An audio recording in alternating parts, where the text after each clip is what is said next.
J'ai toujours eu une santé mentale fragile. Du plus loin que je me rappelle, j'avais peur. Peur de bien des choses, mais surtout du noir. Des êtres imaginaires qui te fait apparaître, mais aussi du néant qui te fait sentir. Je suis allé voir mon premier psychiatre à 6 ans. J'arrivais pas à dormir. De l'insomnie à 6 ans. Je me rappelle plus trop ce que le psychiatre pouvait me dire, mais je me souviens qu'il m'a montré à faire de la relaxation avec un Walkman puis une cassette. Il fallait que je prenne conscience de mon être physique en mettant de la lumière dans tout mon corps. La cassette a changé en vieillissant. On parle pas à un enfant comme on parle à un ado. Ça a marché un temps, ou peut-être pas tant que ça. J'ai vu des psychologues pour d'autres problèmes, puis parce que je faisais des crises de panique. Je savais pas encore que ça s'appelait comme ça. Je l'ai su trop tard, je pense. Je dois avouer que l'adolescence, ça n'a pas été facile. Puis à 19 ans, je suis entré à l'hôpital psychiatrique. Sur mon dossier, c'était écrit « trouble anxieux atypique ». Mais dans les faits, c'était une psychose toxique. J'ai pris trop de drogue et comme j'ai toujours eu une santé mentale fragile, je me suis envolé dans mes lubies, puis j'ai pas réussi à revenir sur Terre. Au moins, je suis pas resté là longtemps. Ça m'a quand même pris du temps à m'en remettre. J'avais plus l'impression de faire partie du même monde qu'avant. Tout avait l'air tellement illogique et futile. J'avais honte du monde dans lequel je vivais. J'ai continué à m'envoler par moments dans mes lubies, mais je réussissais à revenir assez facilement. Je suis devenu végétalien. J'ai arrêté l'alcool et le sexe. Je ramassais les déchets par terre partout où j'allais. J'étais obsédé par la pureté. Le monde physique, c'était sale. Je méditais en écoutant de la musique indienne, puis en buvant des tisanes qui goûtaient tellement mauvais. Mon esprit s'élevait. J'oubliais le monde. J'oubliais la peur. Mais tout ça est rapidement devenu trop ennuyant. Je suis entré dans une école de théâtre. Je me suis remis à la viande, au sexe et à l'alcool. Beaucoup d'alcool.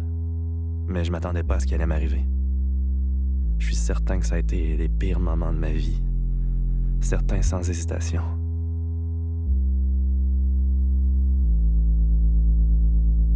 C'était le début de l'hiver. Un dimanche soir. J'ai 23 ans. J'ai beaucoup trop bu la veille. Mon esprit est mordu au sang par l'alcool. Je suis pas tout seul. Ma copine est là, mais plus personne n'existe.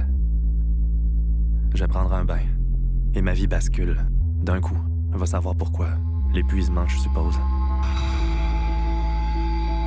En ouvrant le robinet, je suis comme un coup de couteau dans moi-même. Je me sens attiré vers le sol. J'ai l'impression de disparaître, puis disparaître encore. J'ai fait une erreur. Je suis une erreur. La vie est une erreur. L'existence, l'univers est une erreur. Je parle. J'essaie d'expliquer, j'appelle je sais plus qui. Mais comment parler du rien? De mon naufrage dans l'insignifiance. Je veux sortir. Je cours au parc, la noirceur, les arbres nus. Le parc Laurier est une forêt hantée. Dans ma tête, c'est fini. Tout est fini. Malgré tout, on me traîne à l'intérieur. Mais je peux même plus me tenir debout. Le bois franc me parle de la vérité du sol. Sa froideur me glace. J'ai la certitude de plus être rien d'autre qu'une information sur un plancher qui s'empare de ma chaleur. J'ai tellement chaud et froid en même temps. J'attends. Peut-être 20 ans. Une journée. Ou seulement quelques secondes. Mais ça passe pas. Ça empire. Je sais même plus qui je suis. C'est pire que jamais. Mon esprit est à côté de mon corps, à côté du monde.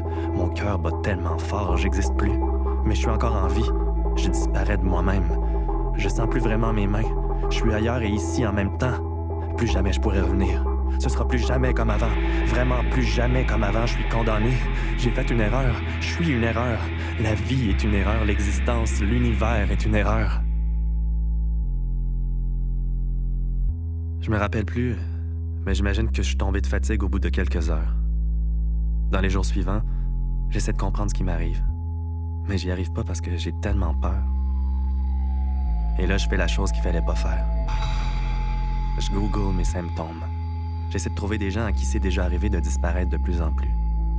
Internet me dit que je souffrirais peut-être de dépersonnalisation ou de déréalisation. Ça sonne bien comme nom de maladie.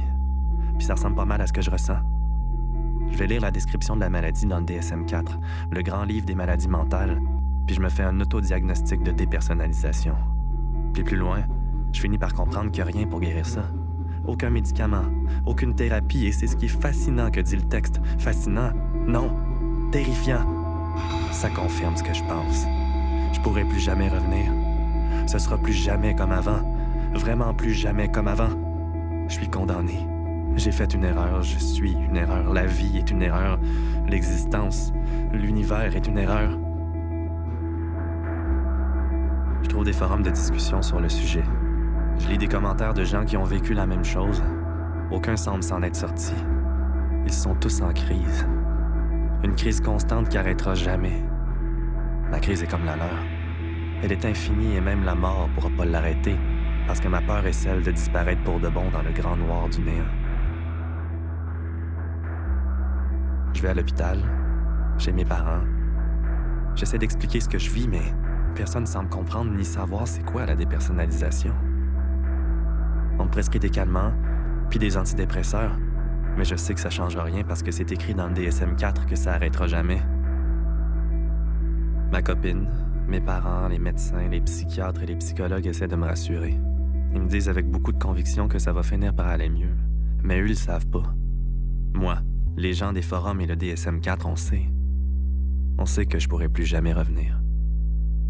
Que ce sera plus jamais comme avant.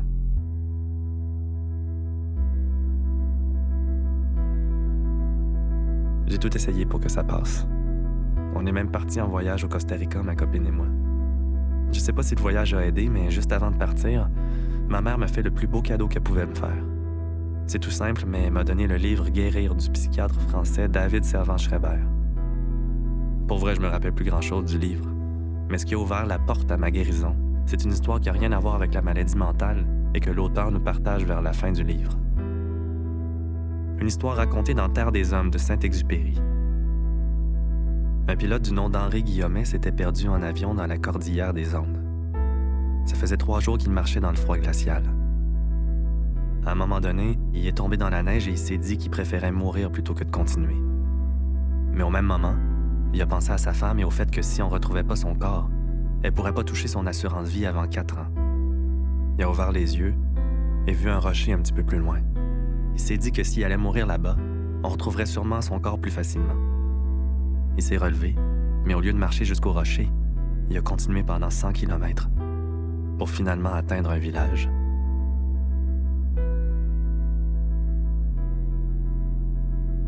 Moi aussi, j'ai vu mon rocher.